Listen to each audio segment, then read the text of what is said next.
Anies Muhaimin Bambang Wijoyanto dalam sidang sengketa hasil Pilpres. Bambang Wijoyanto walk out saat ahli yang dihadirkan tim hukum Prabowo Gibran, Edi Herye, akan memberikan keterangan di sidang MK.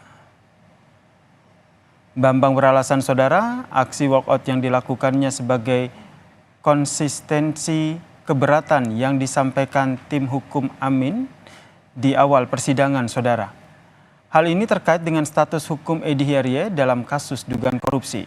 Mantan pimpinan KPK tersebut berpandangan seseorang yang berstatus sebagai tersangka semestinya tidak dihadirkan dalam sidang demi menghormati MK. Saya izin untuk mengundurkan diri ketika rekan saya Profesor Harits akan memberikan penjelasan. Nanti saya akan masuk lagi di saksi ahli yang lainnya. Silakan. Sebagai konsistensi dari sikap saya. Terima kasih. Ya.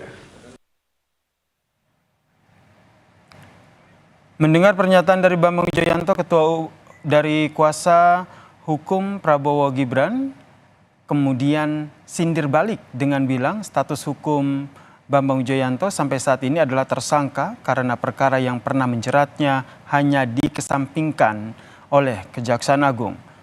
Sebelumnya, saudara, pada tahun 2015 Bambang Wijoyanto tersandung kasus terkait dengan dugaan menyuruh saksi untuk memberi keterangan pada sidang di Mahkamah Konstitusi pada tahun 2010.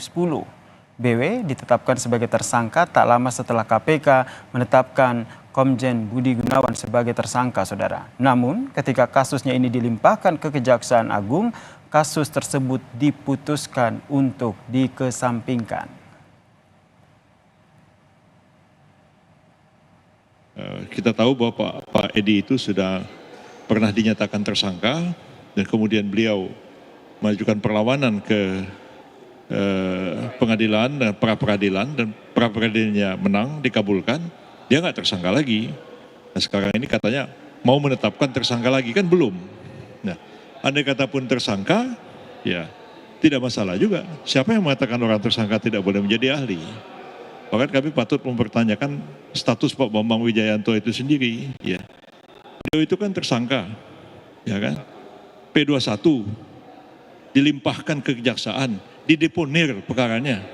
Status beliau itu lagi apa sekarang ini? Tersangka selamanya, seumur hidup tersangka. Dan bisa dibuka kembali juga.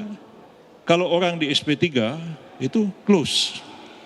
Orang dikalahkan dimenangkan pra peradilannya close. Orang ini tersangka, cuman di dep, tahu nggak di dep? Simpan begini. Tidak dimajukan ke pengadilan. Sampai kapanpun dia tersangka.